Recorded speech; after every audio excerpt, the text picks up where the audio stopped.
Good evening, everybody. It's me, Mike Recine. And I'm Matt Anderson, the gay ghost. Wait, no. What? What's the matter? What's the matter?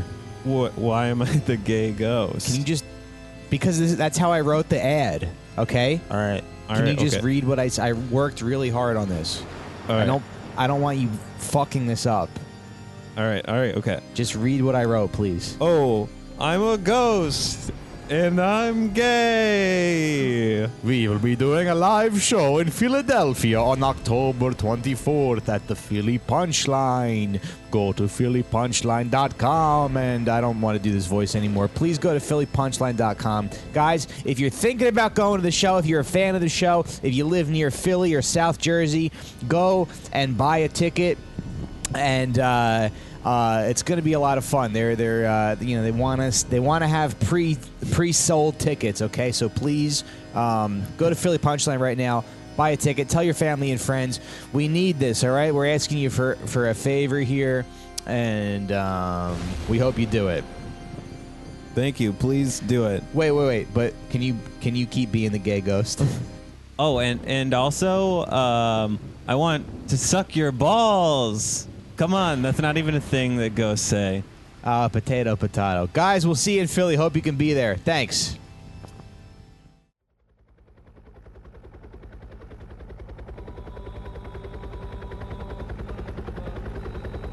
All right, boys. That living room right there, that's our mission. We're going to go in there. We're going to put on our best pair of sweatpants. We're going to make a cup of coffee. Maybe some seltzer, maybe some cheese doodles. We're gonna run our mouths. And where we're going, no one's gonna fact check us. We can be as racist as we want to. We're gonna talk about some real thugs today. We're gonna talk about people who can hurt us. We're gonna talk about these who are we going to talk about, Matt? Well, we can't call them what we normally call them, sir. So let's just say the enemy, huh?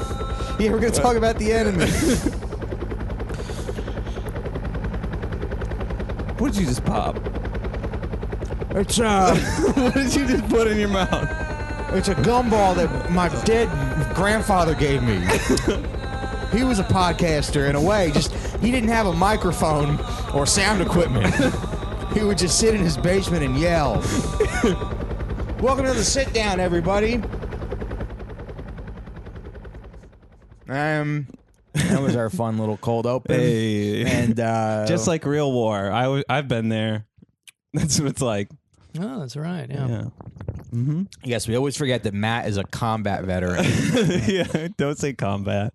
Just veteran. Leave it there. Where were you deployed? I was deployed to Qatar, so that was forward deployed CENTCOM with computers. I fixed some generals Google and got them all set up. Matt's like the first guy to die in the Alien movie. He's like fixing some generals Google, and then an alien tentacle just comes through his head. Yeah. Were you involved in the drone shit at all? No, I wish. That would have been cool. Be a good story. Yeah. Let me be clear. Nobody was killed, and I don't even know anything about. I went to a wedding when I was in Qatar. Yeah. No. Well, that voice you hear is our friend Sean McCarthy, and we got an exciting episode for you today, folks. Welcome to the show. Hey, thank you for having me. Good to be here. From Grubstakers. Yeah, Grubstakers, podcast about billionaires. A new billionaire profiled every week. Oh, yeah, that's a fun show. And today we're going to talk about some people who are billionaires, and we're going to talk about some people who are thugs who commit murder on behalf of some very bad people. We're talking about the Saudis today. Yeah, if you couldn't tell from our cold open, like every single American war movie trope. You guys are like, could you put on some like military stuff? And then Sean's like call to prayer, and then just mixing a helicopter video. It is weird how like the mental association, when you hear the call of prayer, you just expect to hear gunshots now. Oh, You're like, I should have yeah. included gunshots. Damn it. When really it could just be at a warehouse in Minnesota, an Amazon warehouse. You know? Yeah. And Jeff Bezos is like, God damn it, where the hell are all the Muslim workers going? yeah. Or as the locals of that state probably call it a town that's gone to shit. Yeah, That's maybe. what my brother would say. Movies don't really do that anymore, where they kind of like they try to influence your emotions with like that that sort of like Yeah. and then there's people getting Back when Josh Hartnett was in them. I never saw that one. Anyway, Really? You never saw Black Hawk Down? never saw Black Hawk Down. Wow. It's good. But I feel like it's probably one of those movies like Enemy at the Gates or what was that? What was that movie with Samuel L. Jackson and Tommy Lee Jones, where it's like the Marines and they got to fight Oh, yeah. the brown people. Okay. Scary. I was going to say like Pulp Fiction. That's not it. No. No, but they're darker in Black Hawk Down. Yeah. Yeah, Right. and we hate all of them. None of them have families. They're all just like men who are all fighters. Yeah, they're just vicious. Savages. Yeah. Terrorists. Mm-hmm. Well, if you guys are paying attention to the news, it's pretty bad for this guy who's a journalist. He's probably dead. This journalist by the name of Jamal Khashoggi went to the Turkish consulate to sort out some paperwork for his marriage, and his wife was outside, and he never came out of that embassy. Saudi Arabia claims that he did, but the Turkish government claims to have evidence that he did not. He never made it out. I guess he made it out in a way, just In several suitcases. several suitcases. Yeah. Cement shoes. Yeah. Some guy had one of those big foam cowboy hats, and his body parts were just stacked under the foam cowboy hat. Well, yeah, it was like there's CCTV of him like going into the embassy, and then the Saudis or like some trolls or something tried to reverse it so it looks like he's going out or something. He's just moonwalking out. Yep, everything checks out. Fucking old Jamal loving to dance everywhere he went. Yeah, and I don't know much about Saudi Arabia, and I still don't, even as we record this podcast. But it is funny, like the way that they sort of treat these things. Like they had that tweet recently with the where they basically said shut up or we'll do 9/11 again to Canada. Yeah. Jesus, yeah. And then I saw this other tweet from from some Saudi account. It was like, if anyone complains about the journalist, show them this. So they shut up, and it was some tweet that was like, there's a lot of people exiled from Saudi Arabia, so why would we kill this one? Yeah. And that's kind of like, I don't know, just from those two tweets, it seems like the government, that's how they are. They seem very like thuggish and controlling, and they're fucking incompetent. I mean, like they spend several million on these propaganda Twitter accounts, which seems like good work if you can get it, but essentially, like, yeah, they killed this guy with his wife watching him walk into an embassy, and he told his wife, if I don't come out, call this person in the Turkish government. He walks into the Saudi embassy in Turkey, and he never comes out. And it's like, okay, you expect us to believe you didn't fucking kill him? Yeah. I mean, so yeah, they're thuggish, but I think they're very incompetent in how they do things. That is another funny thing, because we do spend a lot of time on this podcast talking about people who, talking about the bad guys. Yeah. And a lot of times, like, you would think that these guys, these big organizations of like evil people, kind of like know what they're doing, and they're able to. But really, a lot of them are just kind of like a bunch of bumbling. Yeah. Now that we know the premise, can I ask you guys, how should they have killed this guy to cover their tracks? I mean, like, I heard speculation that they, like, wanted to send a message and let everybody know that he died, but I think, I don't think they calculated it correctly, because there's clearly some blowback. Like, this is still being talked about on the news because they killed a fucking establishment journalist, so, of course, all the establishment journalists are going to talk about this. Yeah. But... Should have killed a blogger. They should have invited Lindy West to the embassy for a nice. They should have left a pie cooling on the windowsill. They have to pay the baggage check fee because the suitcases with Lindy West in them are too heavy. Yeah. It's more than 100 pounds in this one alone. They're clearly making some mistakes. Guy picks up, my friend, what the hell is in here?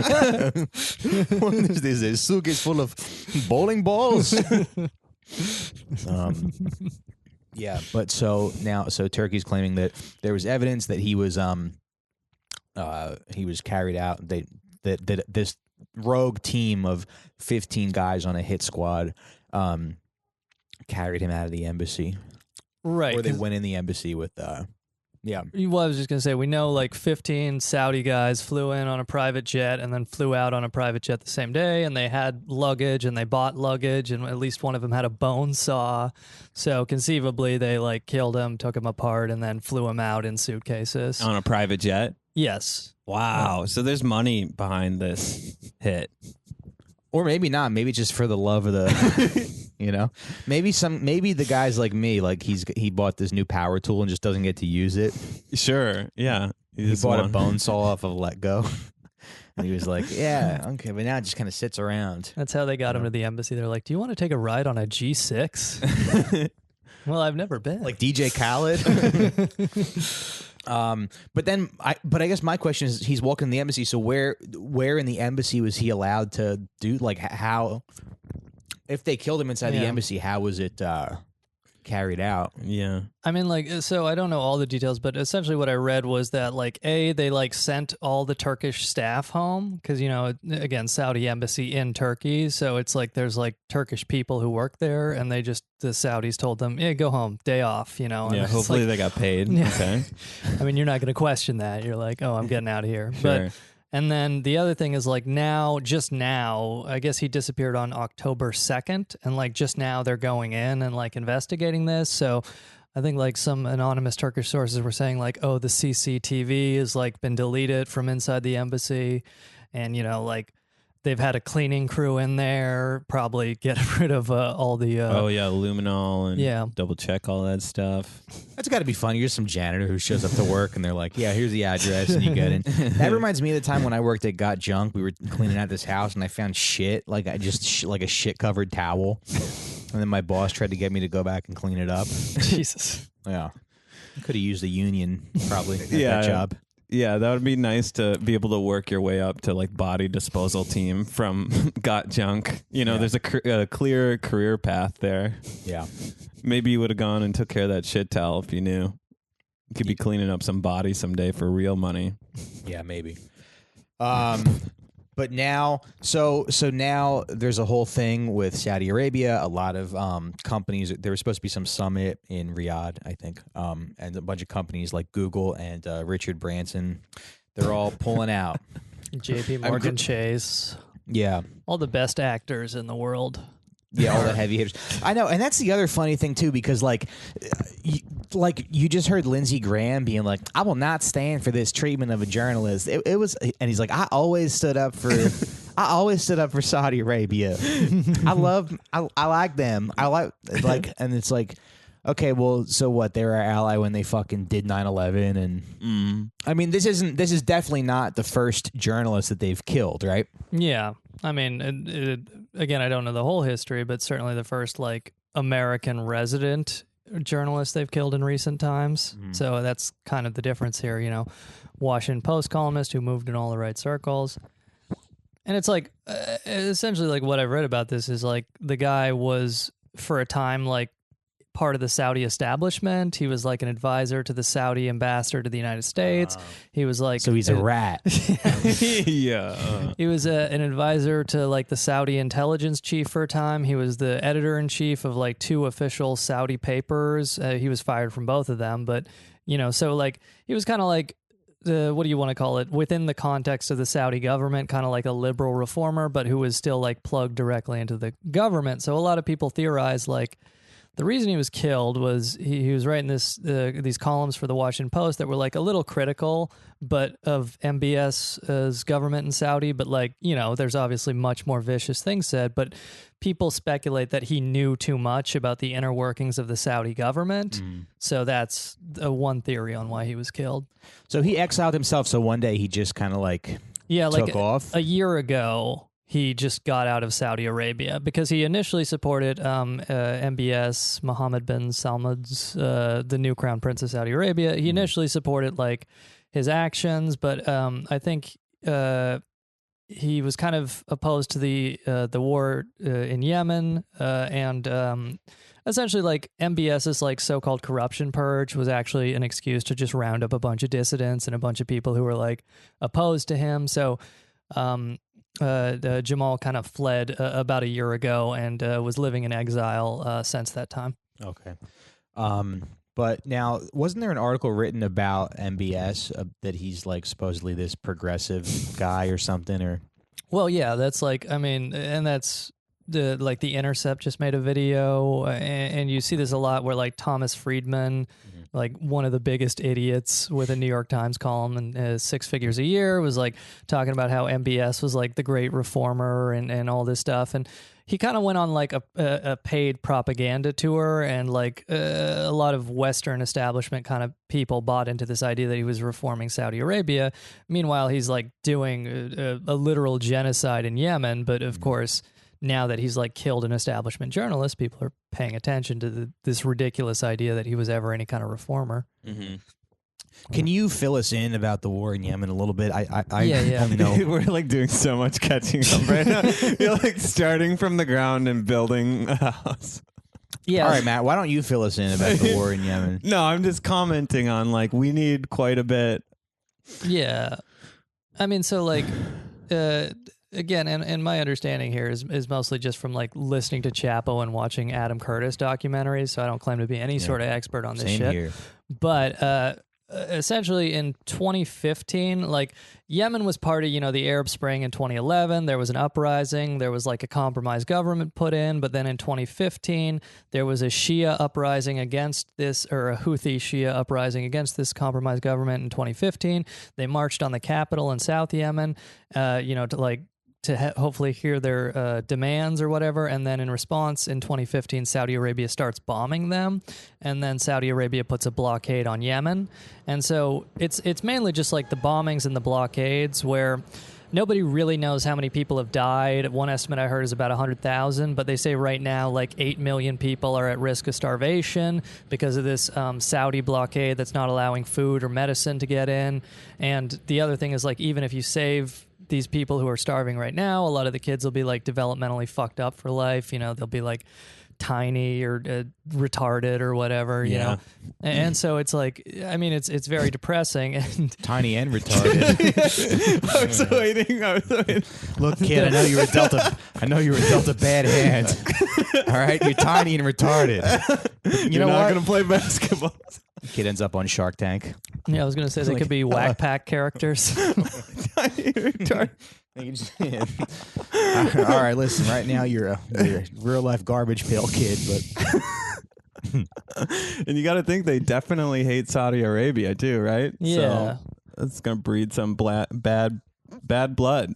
What is the Saudi interest in having this blockade and like starting this war? Well, essentially, like the government. I mean, like it's partly like a proxy conflict with Iran because like a lot of the rebels are Houthi who are like nominally Shia and aligned with Iran, and then the government that got overthrown, or that now Saudi Arabia and the United Arab Emirates control the southern part of Yemen. And so like they have like a nominally Shia government, but essentially like the reason Saudi did it was because they had a government in Yemen that was like totally loyal and obedient to them. And then that kind of got overthrown. So they were like, okay, let's go in and start bombing people and blockading people. And, I mean, it's been like a huge, I think the United Nations says it's the biggest humanitarian crisis in the world right now. And then the other thing is like U.S. involvement is kind of tangential through we're selling all these weapons to Saudi Arabia. We're like refueling their planes in midair and providing them with intelligence and these kinds of things. Yeah. Jesus. That's Okay. always like something I think about. Like, what is the thought process of someone who goes, okay, I'm going to like we're going to start sending bombs over this country because there's a different government now. Like, you must be like losing money or something to do something like that. Yeah. I just feel like most people would be like, do you want to bomb that country? I think most people would say no. Yeah, but if you can only afford, 25 cars, 25 Rolls Royces this year as opposed to like 250. Wouldn't you bomb that country? You're like, Father, right? I want to buy a new monkey for my collection. He's like, yeah, the funds are a little tight. We don't know. Right? I mean, I'm only speculating. It's just money, right? Money and oil? Or is it power? Imagine if all those Yemeni kids stopped you from having an elephant. You'd be pretty fucking pissed. You're right. I mean, now that you've put it into my terms. We're just jealous the Yemenis were too tall. Yeah. We got to put a stop to this. Yeah, and I'm too retarded. Too not retarded. Yeah. So let's talk about the response from America. Like I said, a lot of companies have backed out of this summit, which is funny because if you know anything about about Saudi Arabia, it's almost, I don't know, would you say it's hypocritical to do that after this? Yeah, I mean, I think it's like anybody who's like read about Saudi Arabia should know better going back to, decades ago.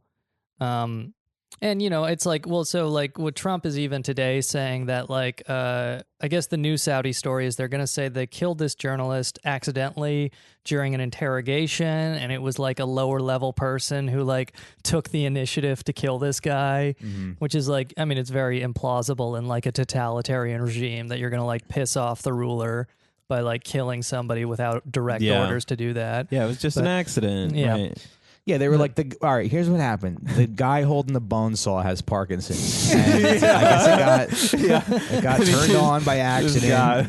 Look, we've all been there, okay? We've all been there. You got a guy chained to a chair, you got his balls hooked up to a car battery, and somebody turns the bone saw on by accident.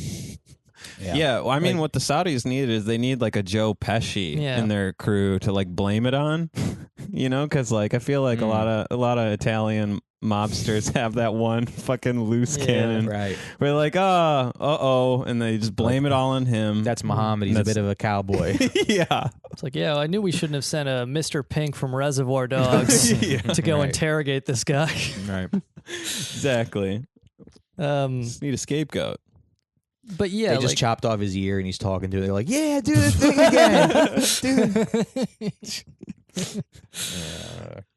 again. But yeah, like, and so Trump is like talking now about like he believes the Saudis when they're denying this, and interestingly enough, like I think the Saudis like initially blamed 9/11 on Israel and these kinds of stuff where it's like, I mean, you can't really take them at their word. Yeah. But but Trump, other people have pointed this out. He kind of says the quiet part loud, where it's like he talks about this $111 billion of arms sales we've got, and the jobs that would be lost if we canceled it. So it's kind of like, I mean, it's refreshing in a way that he's very explicit about like what exactly our connection to Saudi Arabia is. Right. And I was reading some article about like all the Silicon Valley startups are all from like Saudi investment funds. Oh, that's interesting. Stuff like WeWork. No, like, really? And like Uber, stuff like that. It's all Saudi money that was like starting these companies up. It's pretty insane. That's wonderful. I like the idea of like whatever dumbass fucking podcast plugging WeWork, being like, guys, when I need somebody to cut off the head of a Washington Post correspondent, I use Fiverr. Guys, do you need a desk for $700? Come to WeWork, where other people who work for Monsanto from home are also. But anyway, so I guess my first thought was when Trump was like, "Oh, I believe them." Like I thought of what he said about Putin, but I think like. He started off saying, like, you better not have killed that journalist. He was, like, hard at first, and then he kind of backtracked into what you're saying. I guess I feel like, though, there really is, like, a futility in being like, oh, yeah, just like the thing you said with Putin, like, people who are, like, somehow, like, surprised that powerful people, lie constantly and don't really give a shit. And it was funny because I was reading this article about this, and next to that, there was a thing about, like, Hillary Clinton denying that her husband's a rapist. And it's just like, yeah, this is why the system is horrible and broken and people have too much power and, Yeah, but she couldn't just come out and say her husband's a dirtbag or like that she has trouble standing for extended periods of time. She used to lie. Now I don't have Parkinson's. It's like that's how stupid we are as like a culture. Mm-hmm. It's like we can't know that our president was in a wheelchair. right? Didn't one of the presidents? FDR, Yeah. was in a wheelchair, but he would like get people to like help him walk to the stage, and then he would like grip the podium, and Right. and the press in those days just like wouldn't tell people he was a cripple. He meets some foreign leader, he just hits him with a bat in the legs. Or I want to know if you're really. Yeah. That's what's funny. Like, whenever because we've all been in that situation where we're talking to someone who we think is faking being paralyzed. And you're Right. like, let me. We've all been playing a game of wheelchair basketball. We've all been there. Yeah, we've all been there. Where we thought With a guy who's secretly pushing his wheelchair across the floor with his heels. Yeah. But then that whole thing of like, I'm going to dump the guy out of his wheelchair. Well, then you're still dumping a crippled person out of their wheelchair. So, yeah. I don't know. You should have There's to like, other- if you'd be like an ableist activist on Twitter or something, to get the blue check mark, you have to submit your medical records to prove that you're actually like crippled or whatever. Yeah. Yeah. This guy's only 1/64th crippled. You take a No. 23andMe test. Yeah. Like, find out how crippled you are. My great grandfather. Yeah. But no, I was going to say, like, essentially what I've kind of come around to lately is it's this term I heard from Chris Hedges, who's a political commentator, and he took it from some other political science guy who's dead now. But it's this idea of we live under inverted totalitarianism, where you have all these important freedoms like freedom of speech, freedom of assembly, etc. You can vote, but nothing you do will really affect corporate power. And so, if we have freedom of speech, how come I can't do my N-word podcast at Compound Media? Hey, how come I can't call a midget a retard without everybody on Facebook getting mad? We don't have free speech in this country. I can't even wear my Chinese farmer hat and eat noodles with Anthony Cumia. You're like writing the N-word in feces. Like, what? I thought you believed in the First Amendment, huh? Yeah. You're a shitty American. But what were you saying? Well, yeah, Inverted totalitarianism. Yeah. I mean, it's just kind of like this idea where, like, you look at, like, let's say, there were under Obama and the foreclosure crisis, there were like 9 million foreclosures. Most of them were illegal or fraudulent paperwork. There were no bankers goes to jail for that. There was no nationalization of the banks. The pharmaceutical companies started the heroin epidemic. No pharmaceutical executives go to jail. Obama signs a law 2016 that stops the DEA from looking at the pharmaceutical companies. Which it's kind of funny when you hear people go, "Wow, Kamala Harris is a prosecutor." Like, who did she prosecute? Well, yeah, no, that's exactly it. Like this guy David Dayen wrote a book on the foreclosure fraud, and Steve Mnuchin, the current Treasury Secretary, was at the time the head of I think One West Bank, and they were doing like foreclosure fraud, which is they invent paperwork and they throw people out of their homes, they steal their homes. And David Dayen gets an anonymous letter. Is that true? Yeah, no, foreclosure. The 2010 foreclosure crisis is, I think, the big thing that's just not talked about in the 2008 financial crisis. Yeah. But we should do it. We should do an episode on that. Yeah, no, I'd love to. Yeah. You want to just switch course? Yeah. Matt, throw that Post-it note in the garbage. We're doing a new.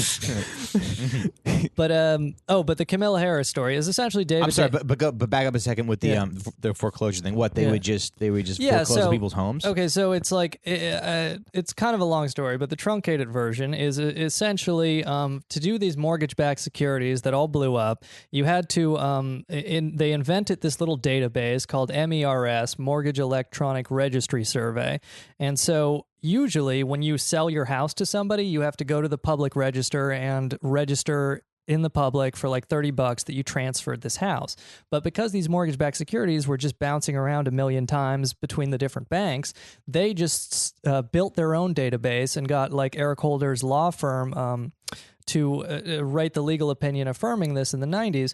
So what happened was they weren't transferring title properly in the public records. So then the mortgage market blows up in 2008 and they have to foreclose on all these people.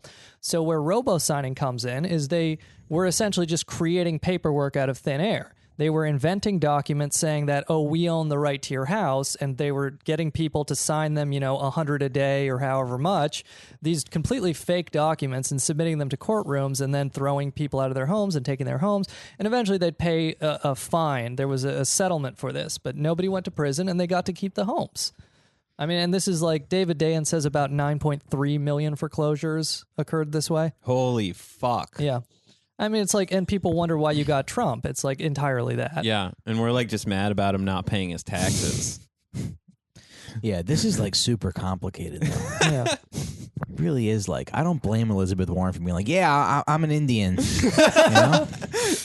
Yeah, sure. It is great. Like, I mean, like, yeah, she's not perfect, but, like she talks about this stuff, and then it's just like the only thing anybody will talk about is like, oh, she lied about being like an Indian or whatever. Yeah, yeah. She's Chief Wahoo over there.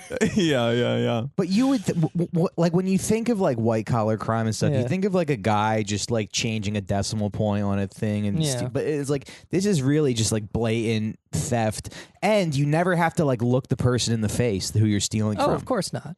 Yeah. And I mean, it's like, and it goes back to kind of this inverted totalitarianism. The law firm that Eric Holder was working at before he became Attorney General, and his deputy Lanny Brewer, they both worked at the same law firm that helped defend this MERS idea. They go on to Justice Department, so of course they're not going to prosecute people for the idea that they put into place. Then they go back to this law firm after they leave. And then you also have Hank Paulson, was the Treasury Secretary on George W. Bush. He worked at Goldman Sachs before, and so a lot of people say they helped inflate this mortgage crisis, and then he was in charge of fixing it. So it's kind of like you have these corporate actors using the levers of government as well. The Dems are going to run like Eric Holder and Oprah in 2020 and be like, guys, I know they're not perfect, but the please law vote. firm Covington and Burling, Yeah. I think. But the Camilla Harris story is essentially David Dayen, this journalist who wrote this book, Chain of Title. He received like an anonymous envelope from the people who worked under Camilla Harris, or from somebody he doesn't know, but it was like documentation of the people who worked under Camilla Harris flagged Steve Mnuchin for doing foreclosure fraud in California. I think they said they found 1,000 cases, and they could find more if they were given the tools to investigate. And Camilla Harris just sat on this or didn't investigate. And then she became the only Democrat he donated money to, Camilla Harris. So it's like, I think whenever she does run, she's going to have to answer these questions about like why she didn't prosecute Steve Mnuchin. And then her husband just comes out and makes a fucking souffle.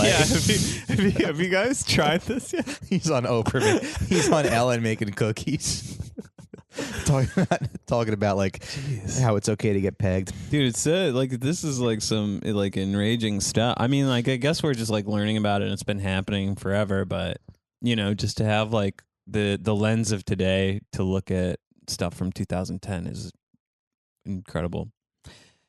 Yeah, I mean, it's one of those things where you just kind of like despair. I mean, like, because there's very little you can do about it, but it does kind of help to just like get kind of cynical or whatever. Yeah. But I mean, I think maybe Bernie will win the primary in 2020, and maybe you'll see like an actual, because I usually like market, there's a period in American history where all it's like racial problems and stuff where you have this kind of New Deal liberalism, and you have like 35% of people in unions and these kinds of things. So there was much more worker control over the economy, but then you have like the Vietnam War, and then actually the Saudi oil crisis in 73, 74, and these kinds of shocks. And then eventually you have the neoliberal turn of the 1980s. And then that kind of brings us up to today where you have inverted totalitarianism is the idea. Imagine like they assassinate Bernie Sanders, like he slips on a fake banana peel, and then all the like female comics, are like, "Fuck, that's right. See you in hell, you fucking piece of shit." That's what you get, white man. That's what you get, white man. Yeah. But anyway, so let's get back to the Saudi stuff. So here's something I wanted to ask you about, Sean. So can you, Matt, could you pull that clip up? The one that I sent you. I think it's in there. The CNN clip. Yeah, I got it. Okay. So here's a clip of some lady from CNN, but every CNN anchor is kind of like, I mean, it's kind of like no. I couldn't remember if I turned off the call to prayer and helicopter noises yet. Sorry. Some lady from CNN learns a valuable lesson about patriarchy. Well, anyway, she's asking Marco Rubio about this stuff, and she's like, "Well, the president made a statement. Also, Ready? it is." Yeah, go ahead. Out that this is bigger than arms sales. The president seems fixated on what he says is $110 billion worth of arms sales to Saudi Arabia. He wants to keep that intact. You've pointed out that it's bigger than that, and that Saudi Arabia is key to our Middle East strategy. They act as a hedge against Iranian influence in the region. So, is one journalist's gruesome murder enough to blow all of that up? Pause it. That kind of blew my mind. Like that question being phrased that way. What with the pauses, the dramatic pauses? Yeah, she's like, all they did was cut one guy's head off. I mean, we have a relationship with this guy. We're selling him weapons. I don't know. I just feel like this thing with because she even brought up the $110 billion in weapons, and I just feel like who is that for? Who is but on the other hand, we sold them all those weapons. That's $110 billion that go to 4 people. I don't know. I mean, dude, defense companies, are there even that many jobs? I guess there are. I guess there's people who make all the bombs and stuff. But I feel like they always kind of hide behind this idea of jobs when it's really just a few people making a lot of money. Well, two things. Do you guys remember when Trump was at that campaign rally and he made the motion of getting cum in his face and he said it's Rubio?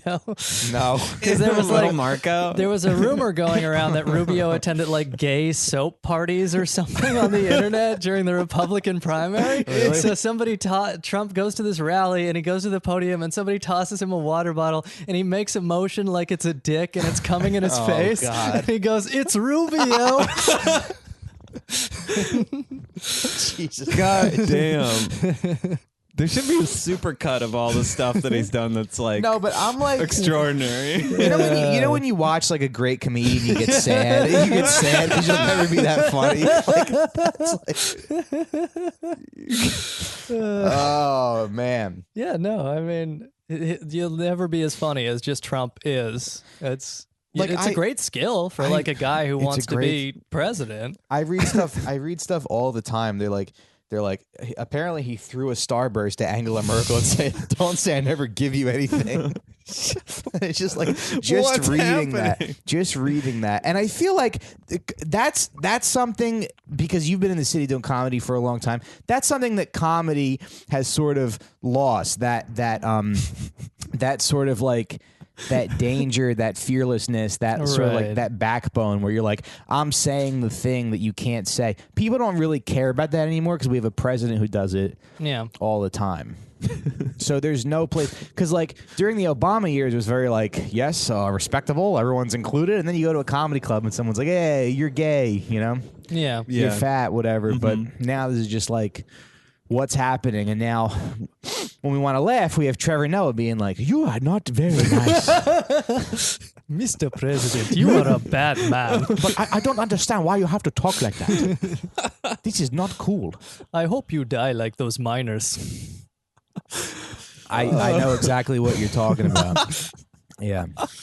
We discussed that on the show, right? That bit that Trevor Noah did on his special.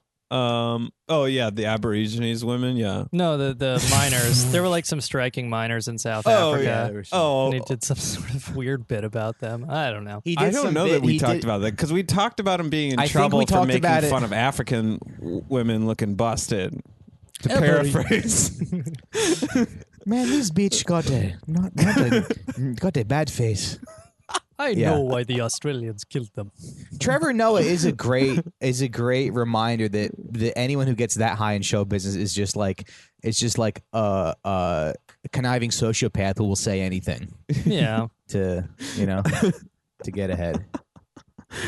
Sure. Not us, baby. Yeah, I don't know. We've been being kind of racist for years, forever. Oh, but yeah, you were talking like so. The thing that I do know because we did for the Grubstakers podcast, we did an episode on the Carlyle Group. There's like three billionaires behind it. One of them's David Rubenstein. He has like a show on Bloomberg. He's pretty public. You know, like I think his wife made dinner for Obama at one point, and you know, so he like knows all these people in government. But essentially, like the Carlyle Group is like one of the more fucked up private equity companies in the world. But like the long and short of their connection to Saudi Arabia is that they got this guy who was Reagan's defense secretary, Frank Carlucci. He left government and then he went over to work for the Carlyle Group, and he essentially gave them insider information where he told them hey, welcome to the summit, Mr. Carlucci. We got the salami that you wanted. Hey, thanks. So he told them because he was working as defense secretary, so he knew all like the contracts that were coming up with the Pentagon and what the Pentagon was going to do and need. So he told them which defense companies to buy. So they bought up all these defense companies on his like recommendation.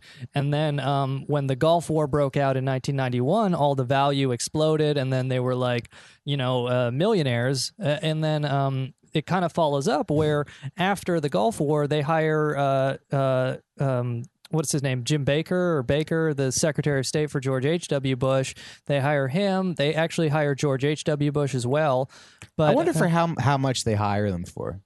We don't actually know because they don't disclose it. But like I think I read that like somebody said George H.W. Bush was being paid like 6 figures a speech to like go to these different places where Carlyle Group wants to invest and like give a speech and like kind of lobby the government like, hey, you should let these guys in to buy some shit, you know?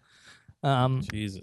But like, so the Saudi connection is essentially because Saudi Arabia was so grateful to the United States in the Gulf War for protecting them from Saddam Hussein's Iraq. Carlyle Group sends these Bush administration officials who have like a lot of clout with Saudi Arabia, like James Baker, to go over there and say like, hey, you should let the Carlyle Group buy some stuff. And then the Carlyle Group becomes one of like the major American investors in Saudi Arabia, and they actually do like essentially bribery where they'll put these they'll make companies and they'll put Saudi princes in charge of those companies. So it's like kind of a backdoor bribery where you're like, yeah, you just put the right government officials in charge of the companies. And then at one point, the Carlyle Group owned a company that was like training the Saudi National Guard. And again, this is, a totalitarian and now genocidal dictatorship. So it's just kind of like, that business connection, and then it kind of continues to today where you have all sorts of other corporate interests in Saudi Arabia. Because I watched a clip of Steve Mnuchin, and he was like, yes, this is very serious, and we're going to get to the bottom of this, but I'll still be attending the conference. And you can tell he's just thinking about, like, the underage girl he might not get to have sex with. I'm not going to go see my favorite young whore, my favorite 11-year-old whore. So can you like the Carlyle Group? Can you invest in them? Like, could your 401k like be investing in? Yeah, like this like murder.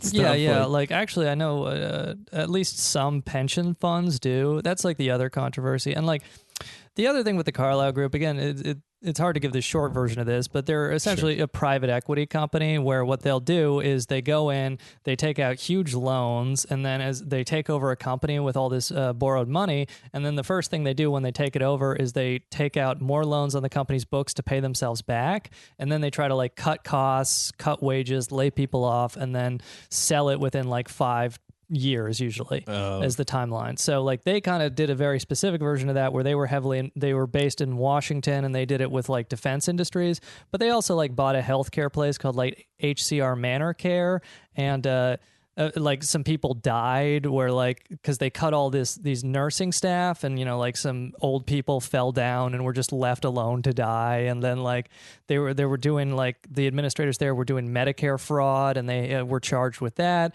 and they eventually like had to get rid of it, and their investor didn't make money, but the way these are set up, the partnership itself still makes money.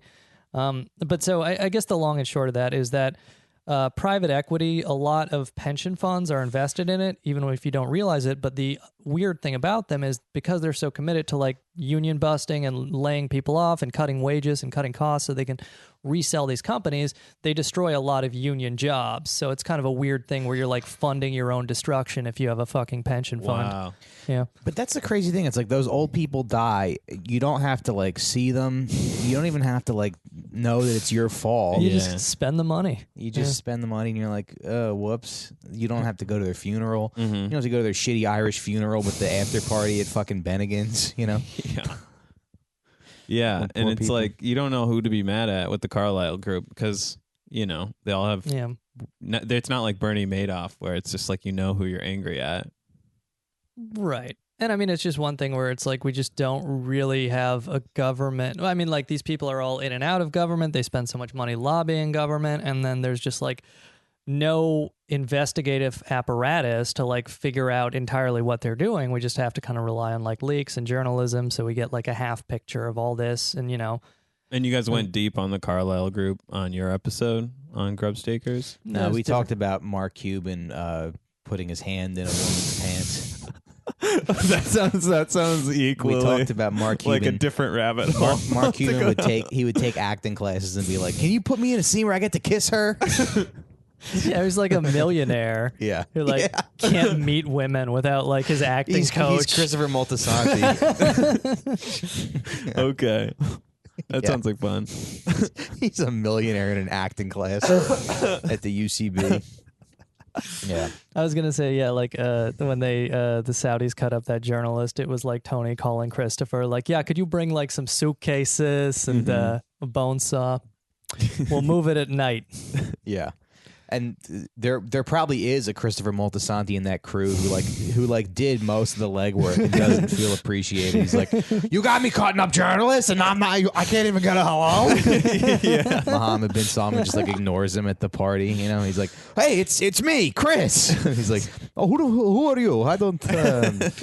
I must be loyal to my Iman. Yeah, yeah. That does seem to be a common thing with any organization like that, any kind of organized crime. There's people who like order the stuff and there's people who do the legwork. Yeah. You know? And that's why everybody respected John Gotti. Because he did the work. Do they know what the proof is yet? Like the definite proof?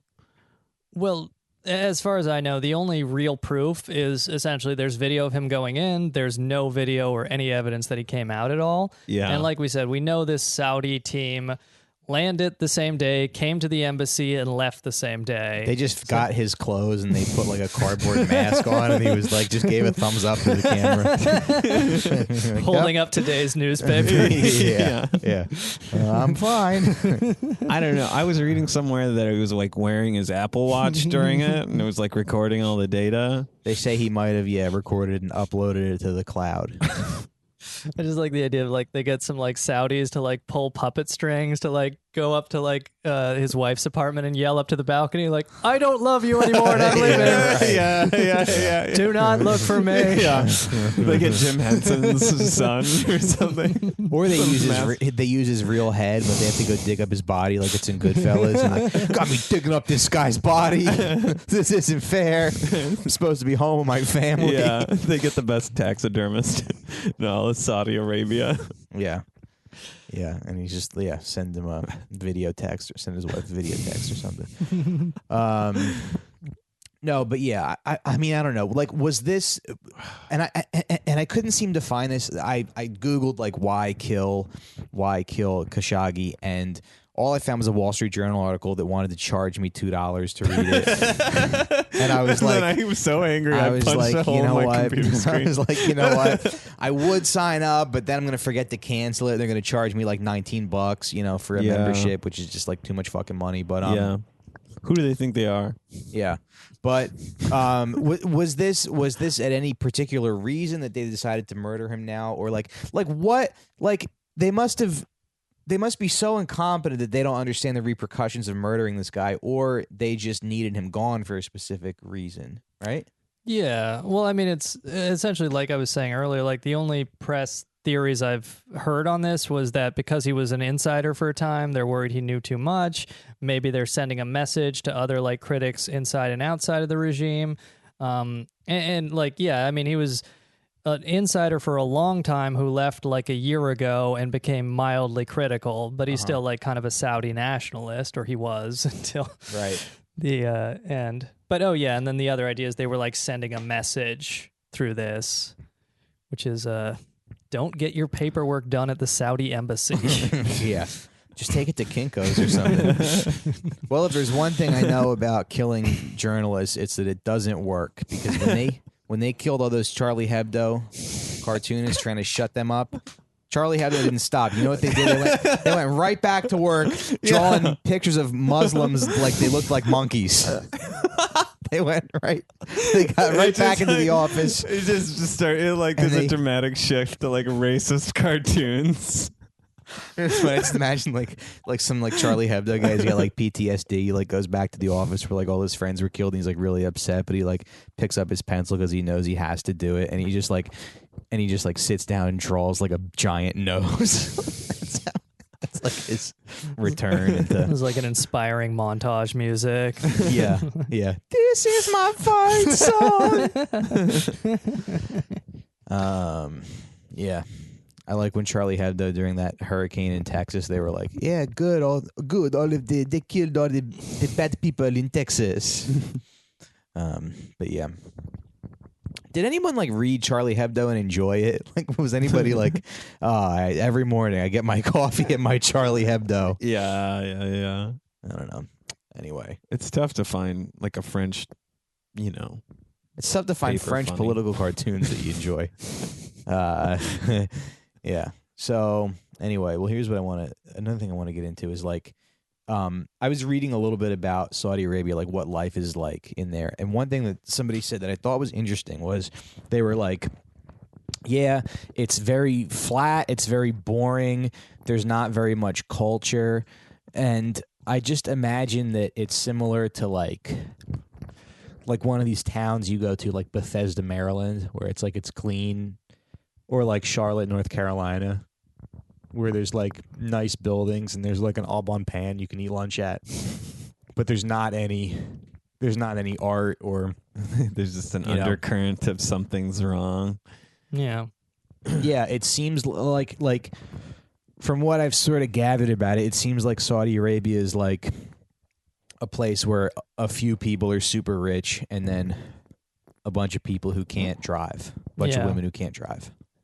Yeah, they just recently got driving, right? Yeah, women can drive now. But the other thing is like MBS put a bunch of women who were advocating for the right to drive and also to abolish the male guardianship law, which they talked about in that article you sent, Mike. But essentially the idea is, women can't leave the house without a man accompanying them who's like related to them, And they rounded up all the women that opposed that and just said, "Oh, you're a bad guy. Right. Here's jail." Yeah, they put them in jail, but then they did like this big public facing, like, now women can drive campaign, Yeah. So it's like they just don't like dissidents, but they're like trying to present a nice woke face to the West. It's fucked up. Yeah. Yeah, they're actually having Ricky Martin do a concert there pretty soon. They don't like. You could tell they don't like it either. They wish they could keep things the way they were. When they see women driving now, like the people that are in power don't like that. You got to think. Yeah. Right. And then there's all these like radical clerics who like they owe their funding to the Saudi state and they have their own like problems with this, that, and the third. And so it's kind of like, it's a dangerous mix for the Saudi monarchy where there's like some ideas that like there are like extremist Islamists in there who like if they see like too many women having rights, they'll just like riot and overthrow the government, which I don't know how true that is. It's just a theory I've heard speculated about. But they've just spent all this money spreading this Wahhabist ideology, and then like it kind of limits their options as far as what they can do domestically without provoking backlash, because so many of these state-funded clerics and scholars and stuff believe this kind of really medieval interpretation on how life should be. Yeah, it's kind of like that. That's like interesting to me because that seems like the most oppressive society for women. And as much as like it could be fun to live in a place where you can tell them what to do, it's just like it could be fun. I don't know. It feels like there must be it's like a Disneyland. Dude, there should be a fucking ride at Epcot where it's where you just welcome to Saudi Arabia, and you go in and they make your It's sister. gonna be the beer garden. They make your sister put on a fucking hijab, and you can hit her if she talks. You're like, no, it's authentic. Your mom's like, ooh, this is so authentic. Yeah. Your dad's like, shut up. Oh man, I wonder what sitcoms are like in it could Saudi be Arabia. so fun. What? Yeah, I was just repeating what you said. It could be fun. Yeah. I wonder what sitcoms are like in Saudi Arabia. Yeah, probably like according to Jim. Well, no, there's no like way more rich. there's no Just wife. Trevor Noah. Shut up, woman. Yeah. They're like, yay! Just some attractive guy in a leather jacket. Yeah.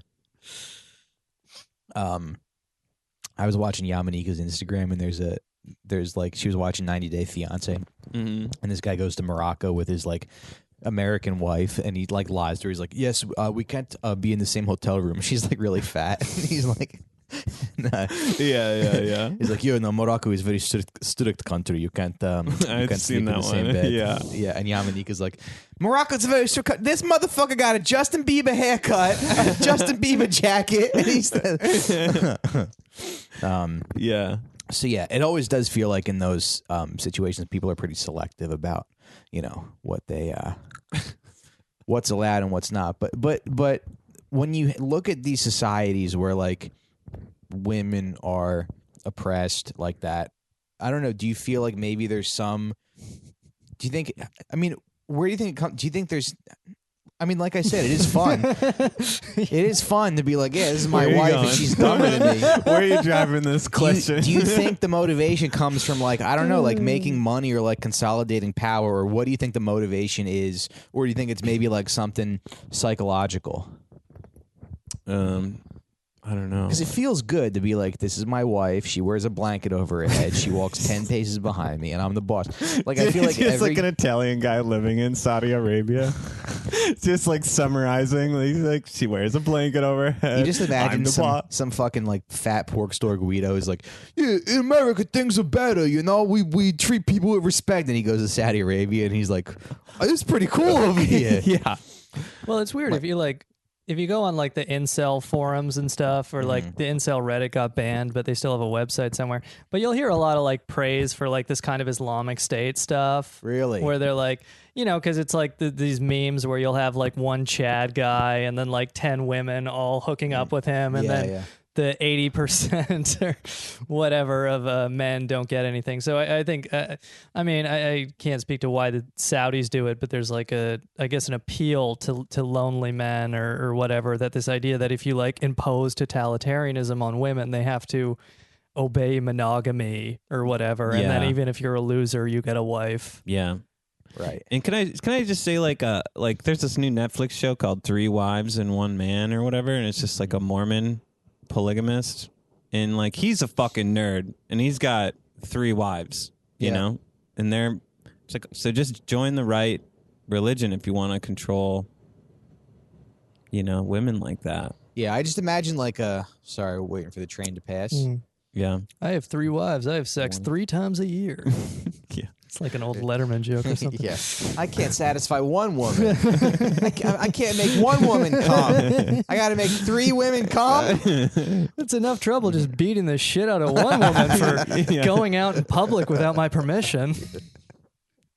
Now I got to keep track of 3 people. Yeah, it's like the equivalent of like getting fed up with your kids and you call your mother to watch them.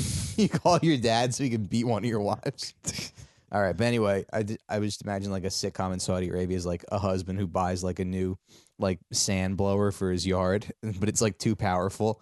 But then his wife can't tell him not to, so he just happily blows sand off of his porch. Sand blower. Because the American sitcom would be like, I don't know if you can handle that power. Yeah, but in the desert, it's sand blower. Right. Yeah. This is episode sand blower. All right. Is anyone listening to this show? But I don't know. I think it is kind of like, I think there's also, I don't know, Sean, you're a married guy. There is sort of an insecurity I think with guys that like that women are like smarter than you. Yeah. And I think when you find an ideology that's like, nah, this bitch ain't logical. See, men, we're logical. And you find Right. some way to like be better than them, then like that feels good because that helps you deal with that insecurity that they're more intelligent. And in a lot of Yeah. ways, I feel like Deb is more intelligent than me. I don't like to admit it. I mean, unless it's like directions or cooking eggs, Yeah. you know. Well, Dude, nice. Yeah, Got her. yeah. well, and there's also just like all of this control and power like women have over you, like especially if you're in like a serious relationship with them, where it's just like, you know, it's. Oh, I know what you talking about. Yeah, women be taking your money, buying nice shit for the house. Yeah. Yeah. You talk But- about that cookie. I heard there was an Indian comic who said that on stage one time. There's a lot of that in New York. A lot of Indian comics who don't exactly talk like Indians, if you know what I mean. All right.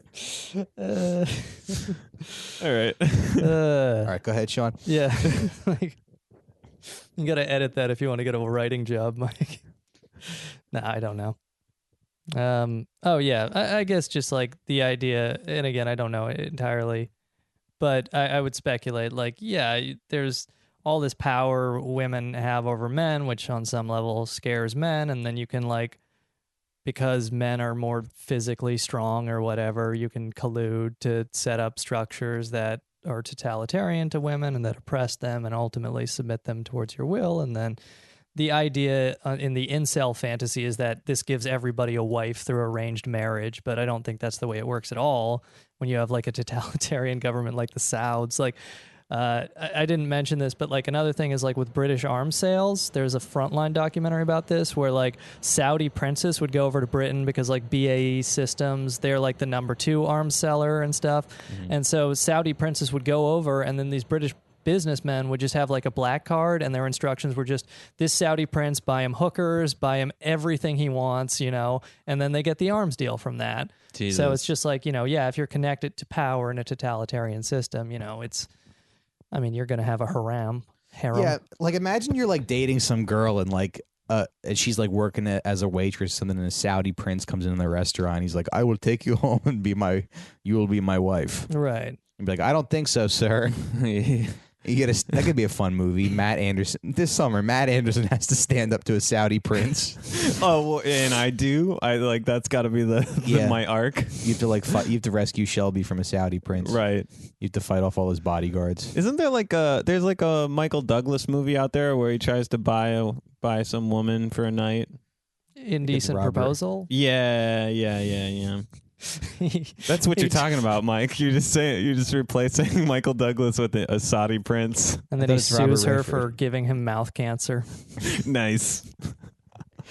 Yeah, that's part of the plan all along. He's like, all right, honey, you're gonna Yeah. I'll give you. I'm suing you for $2 million. Yeah. rub this mouth cancer serum on your vagina. Yeah, Him take and that. DJ Khaled got them both. I this like story. episode. I love a good underdog story. But anyway, guys, you know, we joke around here a lot, but you know, oppression against women is not cool. Where are we on time? My fucking stopwatch didn't. We 1 hour and 6 minutes. Really? Yep. All right. But let's take a look at this article that I sent both of you guys because it's about. Because I wanted to get an idea of like what life is like in Saudi Arabia. Can you forward me that email? I also, for the first time like ever, I had to read some of my dad's emails that he sent to like me and my brother because we're going on vacation tomorrow, and it's like, he's like, yes, I'm getting very excited about all the food we're gonna eat. And I just feel like I hope you're not like on an office chain and you just trip over your dick and embarrassing yourself with the way you send emails. You fucking dork. Here's my question: Is the hijab oppressive? Yeah. Yeah, 100%. Why? Because it's only for one sex. Yeah, but that stops the other sex from being so horny. So then you can talk to them like they're a person. So like if you work in science, right, and you got some lady coming in her low cut lab coat, her cleavage popping out, her full lips. She's trying to talk about molecules. You're getting all horny. Like, okay. Why don't you cover up so we can cure? That's why cancer isn't cured, because they let female doctors in the lab. Interesting. Always falling in love with you. Interesting. Always being all emotional and falling in love. So that's what you're thinking? That's what you're thinking? That's the hijabs to stop all that? Yeah, that's the hijab of the hijab. Nice. Yeah. Okay. Yeah, actually, I did watch like some clip one time, and it was on Elliot Spitzer's show, and this lady was like, "No, people, it's great. I'm a chemical engineer, and it's awesome. No one sexually harasses me." Oh yeah, yeah. Which I guess that is like kind of the, I don't know. It's probably easier to sleep at your job wearing a hijab. Oh yeah. Because, your face is obscured. Mufasa, you was asleep again. Like, no. You just you could probably push the hijab together so it's like you only have a tiny, tiny slit so they couldn't see your eyes. Why don't we try that? I mean, I don't have a job, but you do. So go to your work. You should make me wear a hijab. Say you're identifying as a woman now and you're a Muslim, so you have to wear a hijab. And so you could just sleep at work. All right. They have to let you. They have to let you. They can't say no. Yeah. So here's some stuff. Here's some stuff from women living in Saudi Arabia. They have a guardianship system where it's like you have to be accompanied by a husband or a brother or your father if you want to go out. I'm very lucky compared to other women in Saudi Arabia. My family's open-minded compared to more traditional Saudi families. I will choose my own husband, and although my father is my guardian, he usually agrees when I ask him for permission to do everything. That's from Malak, who's 21. This one, even if the police, this girl says, if my dad ever makes me do anything, I'll call the cops. She says, even if the police can't do much, my family is too scared of the scandal it would create to test me, but I am careful about not giving my father a reason to punish me or take away my job, which to me is the only thing worth living for. Oh my God. It seems pretty fucking bleak over there. Yeah, that's like a whole... that's like such a combative relationship with your family. Yeah. I cannot go out by myself because my father, who is my guardian, won't let me. He's the decision maker in my life and decides everything for me. I love him, but I don't like him ruling my life. Without the internet, I would have committed suicide. Those puppy gifts working overtime. Yeah. Whenever I feel sad, I just go to Google and type in puppy gif. Yeah. This girl is saying that her brothers are allowed to go, like, travel and stuff and study abroad, and she's not because she's a woman. Carry out 9/11. Study abroad. And I said, Daddy, why can't I fly the plane into the building? She's Italian. That would be great. Let's see you do one racist Let's see you do one accent, okay? Oh, hello, Mike Recine. Yeah, is that a calculator? That's the only one you've ever done. Test me. Do a Toshiba shuts down your recording we actually equipment. had a really woke idea on our Swedish. Patreon this week. We wanted to replace the Washington Redskins name with the trains. Oh. Everybody likes trains. Washington trains. So that makes up for what we're doing right now, in my opinion. Does it? Yeah. My marriage was arranged, but I fell in love with my husband the minute I saw him. And you get that feeling when you know for sure that this is the man who was made just for you. This girl's probably had a gun to her head or something. I don't know. That's the incel fantasy, though. What? Just like Arranged marriage, and then they like be trad wife. Yeah. Yeah, and you get to control every single female in your family. Yeah. When I saw all his Dungeons and Dragons books, I was hooked.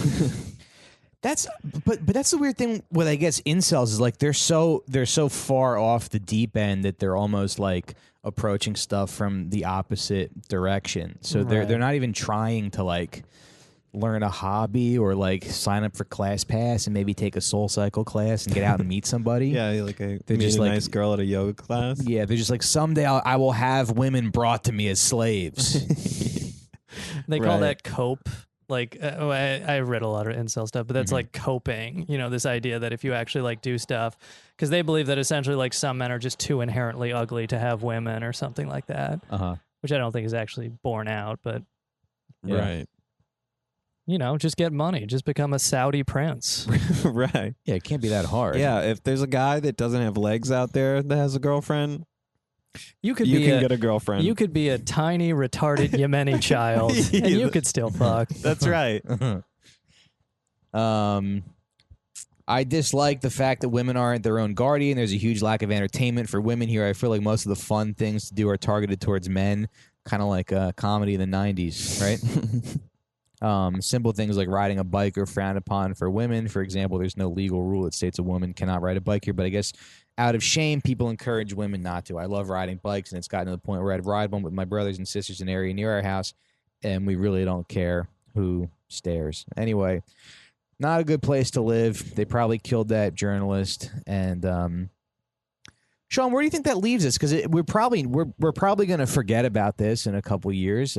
Everything seems to like blow over, and yeah, I mean, it's going to be business as usual, right? Right. Like, and yeah, the way Trump's been talking about this is like he believes their denials. And like we were saying, the Saudi story is going to be that they killed this journalist accidentally. Some lower level person's going to get thrown under the bus, and there'll be like some hand wringing for a few weeks. But I mean, though, the Senate is like supposedly going to have an investigation under some law that was passed after Russia killed some guy for finding tax fraud. Right. That says, that essentially says that they have to have an investigation and do sanctions against responsible people if the investigation finds something.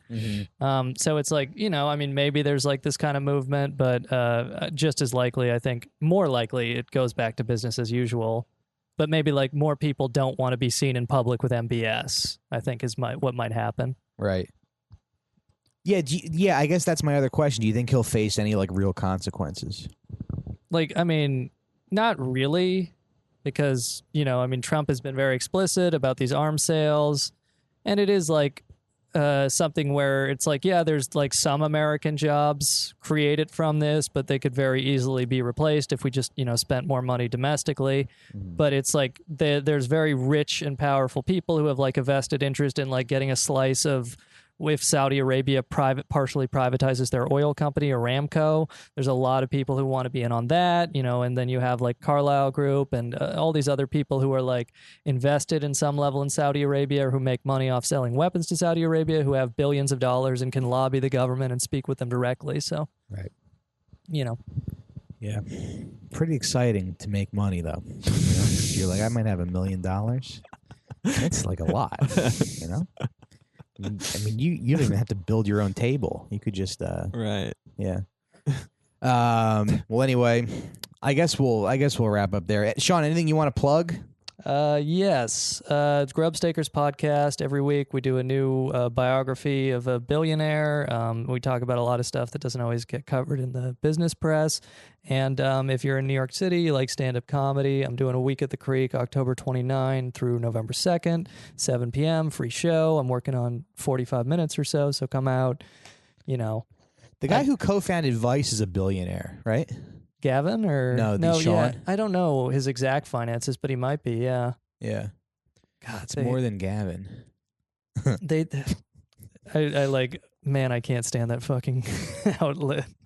They had like what's his name, McCarthy, the antivirus guy who was like in Belize, and he killed his neighbor because his neighbor poisoned his dogs, and then he had to flee Belize. So a Vice reporter like found McCarthy hanging out in the other South American country he fled to from Belize, and so they like posted a picture of them together, like, yeah, we're just hanging out with McCarthy when he's on the run as a fugitive. No big deal.